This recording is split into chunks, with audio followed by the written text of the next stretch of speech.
প্রিয় দেশবাসীর জন্য একটি সারপ্রাইজ হলো যে আমার বাবা মরহুম দানবীর শাহজাহান সরকার এবং আমার ধর্মপিতা সাবেক রাষ্ট্রপতি পল্লীবন্ধু হোসেন মোহাম্মদ এরশাদ, তো তাদের সাথে আমার যে ছবি ছিল গুরুত্বপূর্ণ, এগুলো হ্যাক করে কয়েক বছর আগে নিকৃষ্ট মানুষরা এগুলো করেছিল। এর মধ্যে আমার দুইজন বনজামাইও আছে ষড়যন্ত্রকারী, এবং বাইরের অনেক ক্রিমিনাল রয়েছে জাতীয় পার্টি বিএনপি আওয়ামী লীগের। ছবিগুলো নষ্ট করে ফেলেছিল। তো ছবিগুলো আল্লাহর রহমতে আমি আমার কর্মচারীদের সহযোগিতায়, গুগলের সহযোগিতায় বিভিন্নভাবে পেয়েছি। আমার যখন বয়স ছিল 8, 10, 13, 14, এই তখনের আমার বাবা মরহুম শাহজাহান সরকারের সাহেবের সাথে আমি পৃথিবীর বিভিন্ন দেশে গেছি। ওই ছবিগুলো রয়েছে।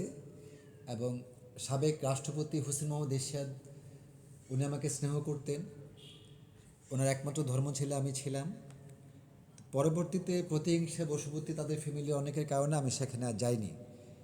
তো এই ছবিগুলো ফিরে পেয়েছি, এবং বাংলাদেশেও সারা বিশ্বে থাকা আমার লাখো ভক্ত শুভাকাঙ্ক্ষীর অনুরোধে আমি আমার শিশু জীবনের, বাল্য জীবনের আমার বাবার সাথে এবং ধর্ম বাবার সাথে ছবিগুলো উপস্থাপন করলাম। আসলে আমার বাবা ঐতিহাসিক জমিদার পরিবারের, তিনি অনেক সুন্দর বিলাসবহুল জীবনযাপন করতেন। বাবা মারা যাওয়ার পরে পৃথিবীর কোনো মানুষ আমাকে এক সেকেন্ডের জন্য বাইরের মানুষ স্নেহ করেনি। আমার মা আমাকে ছায়া দিয়ে রেখেছেন। আর এমনিতে যারাই জীবনে চলার পথে, নারী পুরুষ বিভিন্ন মানুষগুলো আমাদের সাথে চলতে আসছে, সবাই আমাদের সাথে বিশ্বাসঘাতকতা করেছে, বেইমানি করেছে, প্রতারণা করেছে। ব্যক্তিগত বা জীবনে আমি অনেক সাধারণ মানুষের মতো জীবনযাপন করি, কারণ আমাদের অনেক বিষয় চিন্তাভাবনা করে চলতে হয়। তারপরেও আমি বাংলাদেশের সবচেয়ে কম বয়সে দুবার সংসদ নির্বাচন করেছি। বাংলাদেশ টেলিভিশন 1996 সাল থেকে রয়েছে। পৃথিবীর প্রায় 39টি দেশে আমি ভ্রমণ করেছি। আমার বাবার সাথেও প্রায় 8-9টি দেশে গেছি ছোট সময়। হোসেন মোহাম্মদ এরশাদের সাথেও আমি 3-4টি দেশে গেছি, এবং দীর্ঘদিন ওনার স্নেহ পেয়েছি।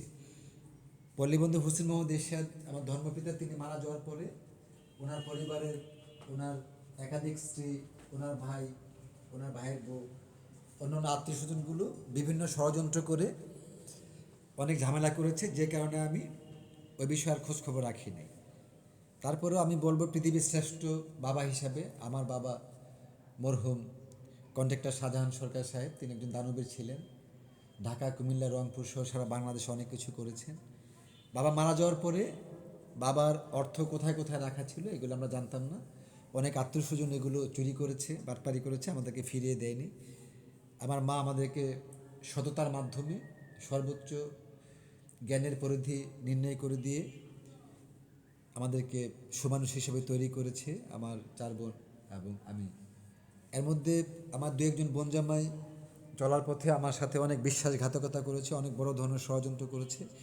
তারা চায় না যে আমি বেঁচে থাকি। আমার স্ত্রী সাবেক রাষ্ট্রপতি, আমার ধর্মপিতা হোসেন মোহাম্মদ এরশাদ সাহেবের ভাগ্নি।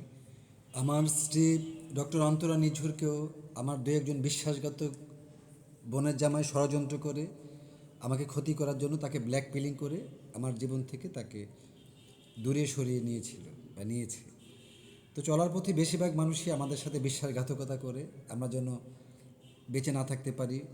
আমাদের সম্পত্তির লোভে বিভিন্ন কারণে আমার দু একটা বোন সহজ সরল হওয়াতে আমাদের পরিবারে অনেক বড় ধরনের ক্ষতি হয়েছে। দু একটা বোন জামাই আন্তর্জাতিক মানের চিটার এবং প্রতারক পড়েছে, যা বলার ভাষা নাই। বাইরের নারীগুলো আমাদের জীবনে যারা আসতে চেয়েছে বেশিরভাগই চরিত্রহীন, নীতিহীন, আদর্শহীন। এই জন্য আমরা কারোর সাথে আর মিশি না। প্রিয় দেশবাসী, আমার জন্য দোয়া রাখবেন, আমি যেন আমার বাবার আদর্শে এবং ধর্ম বাবার আদর্শে আমি